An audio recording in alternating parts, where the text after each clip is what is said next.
It's the world's largest shake table facility,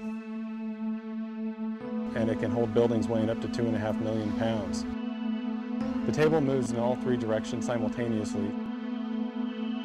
It's the first wood building of this size that's ever been tested.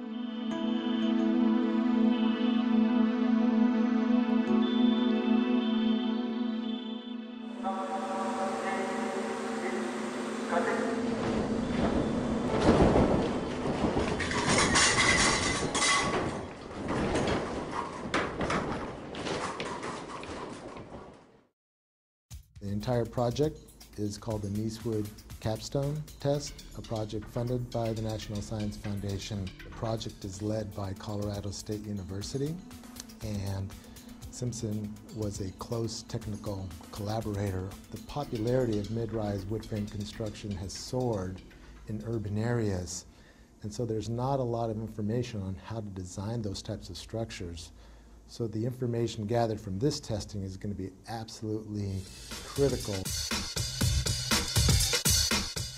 The condominium tower was built as a actual condominium would be constructed with 23 1- and 2-bedroom living units. We're testing a 7-story, 23,000 square foot, 800,000 pound building in 3 dimensions. This collaboration with all the folks involved is really going to culminate in a test that's going to show how our products perform in a very severe seismic event.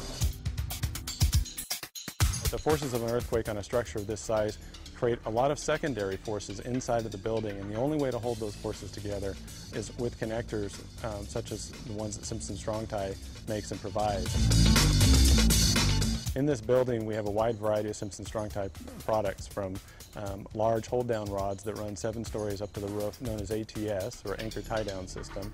We have a number of shear transfer elements in here, and straps and the floor plates to help tie the floor plates to the shear walls. In short, we're building what we call a complete load path. This building, the Nicewood Capstone building, is designed using a performance-based seismic design philosophy. It's a method to design specifically for, or explicitly maybe, for performance of the building. We don't just design a component or an assembly. We actually design it all together and then we check it. And performance-based design allows us, if we know enough about how the building reacts, to actually select what level of damage we want to see in the building during an earthquake. We're doing a series of tests on this structure so that we can incrementally increase our knowledge as to how the building is responding at different levels of shaking. We're not only going back and forth, side to side, but we're going up and down as well. So we're getting all of the vertical accelerations and lateral accelerations exactly like that Northridge earthquake, but times 1.8. There's approximately 300 sensors in the building, measuring everything from movement to force to acceleration.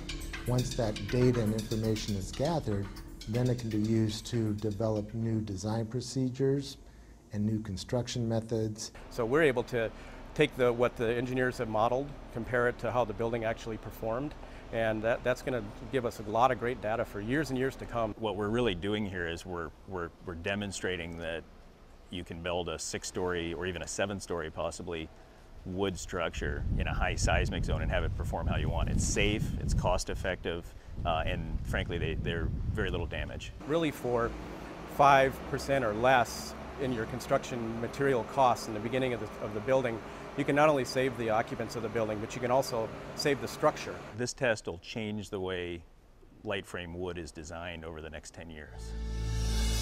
We've invited several key engineers from across the country, building departments. There's folks from all over the world coming to see this. When you see an actual test, the impact that has on you is so significant that it really makes you think twice about what you put down on paper.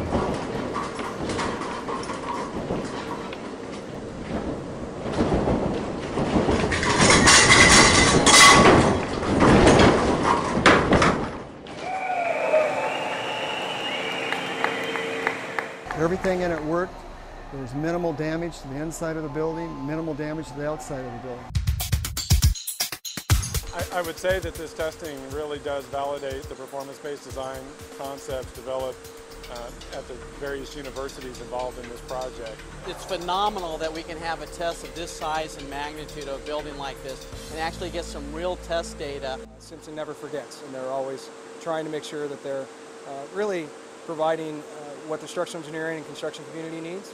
And I've always been impressed with taking that extra step to really know the science part of what we do. It's truly unprecedented what they've done today. I think this is it's truly about saving lives, and the information that's been generated as a result of this test is truly groundbreaking.